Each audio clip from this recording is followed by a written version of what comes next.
নমস্কার বন্ধুরা, কেমন আছো তোমরা সবাই? আশা করছি সকলেই খুব ভালো আছো। আর আজকে চলে এসেছি আমার ছাদ বাগানে। আজকের ভিডিওটা আমি এখান থেকেই শুরু করছি। দেখো, আমার ছাদ বাগানে খুব সুন্দর ডাঁটা হয়েছে, ডাঁটা শাক, লাল শাক। তো আজকে আমি এই ডাঁটা শাক আর লাল শাকই তুলবো, কারণ অনেকটা বড় হয়ে গেছে, বৃষ্টি হতেই বেশ সুন্দর হয়ে গেছে, একটু বীজ হয়ে গেছে ডাঁটাগুলোতে, তাই আজকেই তুলে নেবো। তুলে আজকে দুটো রেসিপি রান্না করব আমি আমার ছাদ বাগানে ডাঁটা শাক দিয়ে।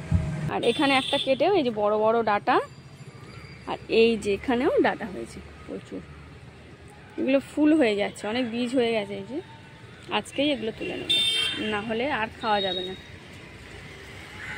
আর বাড়ির ডাঁটা কিন্তু একদম সার ছাড়া, তো খুব টেস্টি লাগে খেতে, একদম নরম হয় আর খুব ভালো খেতে হয়। আজকে যেগুলো বড় বড় আছে সেগুলোই তুলে নেব, তুলে আজকে রান্না করব। আর লাল শাকও তুলবো, যেখানে লাল শাক বড় হয়ে গেছে। আর বৃষ্টি হওয়ার পরে দেখো ছোট ছোট অনেক গাছ উঠছে, ছোট ছোট পালং শাক উঠছে। এই যে আমি গামলি আর ছুরি নিয়ে রেডি হয়ে গেছি, আজকে সব শাকগুলো তুলব। আজকে গাছের শাক রান্না হবে, মানে আমার ছাদ বাগানের শাক। লাল শাকগুলো এইভাবে তুলে নেবো, এখনো নরম আছে, সুন্দর একদম, একটাও পোকা হয়নি। আর ডাঁটা শাকগুলো তুলে নেবো,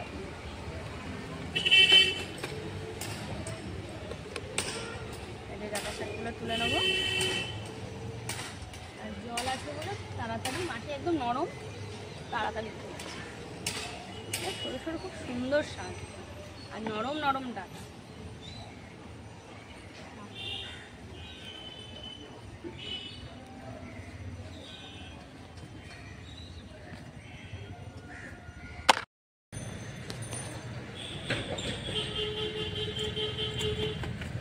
এই একটা শাক, এই শাকগুলো কী শাক আমি জানি না, এইগুলো খাইনি, এগুলো তুলে ফেলে দিলাম, জানি না।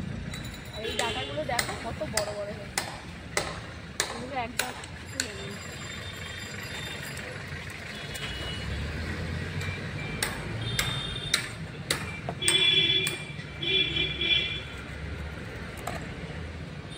এটা সাদা ডাঁটা,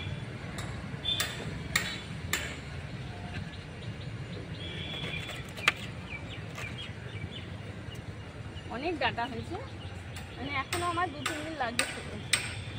আজকে এগুলো তুলবো, আবার অন্য দিন। তো বাড়ির জিনিস খাওয়ার কিন্তু টেস্টটাই আলাদা, মজাও আলাদা। বাজার থেকে তো সবসময় খাই, কিন্তু বাজারের জিনিসের টেস্ট আর বাড়ির জিনিসের টেস্ট কিন্তু আলাদা। এতে কোনো সার নেই, ভাঙলি একদম নরম, একদম ভেঙে যাচ্ছে, পরিষ্কার। অনেক এই গাছগুলো হয়েছে, ঠিক আছে।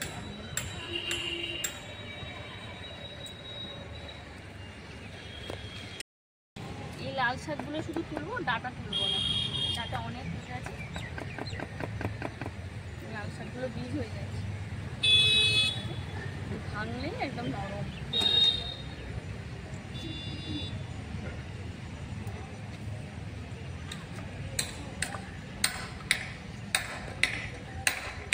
তুলেছি আজকে, এগুলো রান্না হবে। আর এই যে শাক তুলেছি, আর এই যে ডাঁটা শাকগুলো আছে এগুলোও নিয়ে নেবো এর সাথে।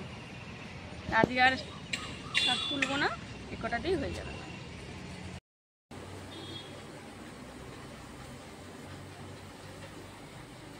এখন এখানে সব কিছু আমি সবজি কেটে নিয়েছি।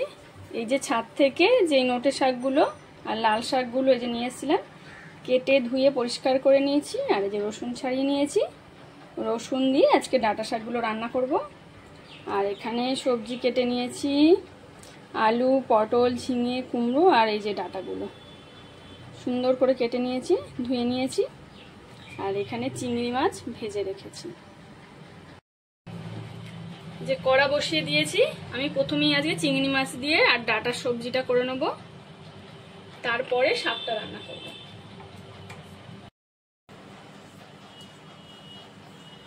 তেল গরম হয়ে গেছে, এবার দিয়ে দেবো শুকনো লঙ্কা ফোড়ন আর তেজপাতা, আর দেবো 5 ফোড়ন। আজকে পেঁয়াজ দেবো না, যেহেতু অনেক রকম সবজি দিয়ে করছি ওই জন্য শুধু চিংড়ি মাছ দিই।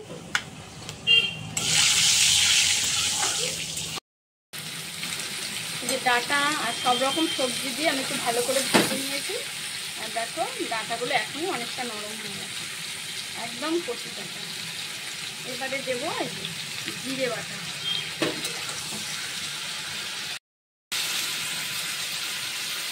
হলুদ আর অল্প গুঁড়ো লঙ্কা, আর কিছু মশলা দেবো না। এবার দেবো, এরপরে লবণ দেবো, একটু কষিয়ে নিই তারপর লবণ দেবো। তো এই যে আমার সবজি হয়ে গেছে, চিংড়ি আর ডাঁটার সবজি হয়ে গেছে। আর এখানে এখন শাক ভাজা করব। আর আজকে যে রসুন, কাঁচা লঙ্কা, কালো জিরে সব দিয়ে দিয়েছি তেলে। রসুনটা একটু ভাজা হয়ে এসছে, আর একটা শুকনো লঙ্কাও ফোড়ন দিয়েছি। তো এবার ডাঁটা শাক দিয়ে দেবো।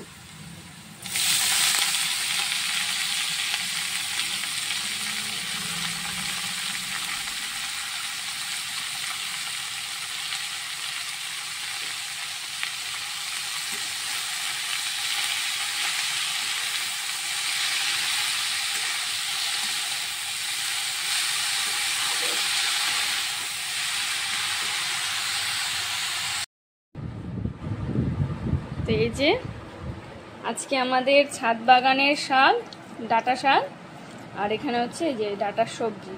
তো শাকটা কেমন লাগছে বলো খেতে? খুব সুন্দর, নরম একদম, একদম নরম, একদম সুন্দর খেতে। মানে শাকটা এত তাড়াতাড়ি নরম হয়ে গেছে, কড়াইতে দিতেই একদম তাড়াতাড়ি নরম হয়ে গেছে, মানে একটুও সার নেই, একদম ডাঁটা শাকের। বলে এরকম মানে প্রত্যেক বছর আমরা বর্ষাকালে বেশ কয়েকবার খাওয়া হয়, খুব আরাম করে। হ্যাঁ।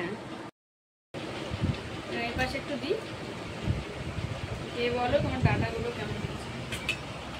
চিংড়ি মাছ দিয়ে একদম নরম না ডাঁটা। আজকে আমার ছাদ বাগানের মানে সবজি দিয়ে দু রকম রান্না। এখনো অনেক ডাঁটা আছে, এগুলো আরো খাওয়া যাবে।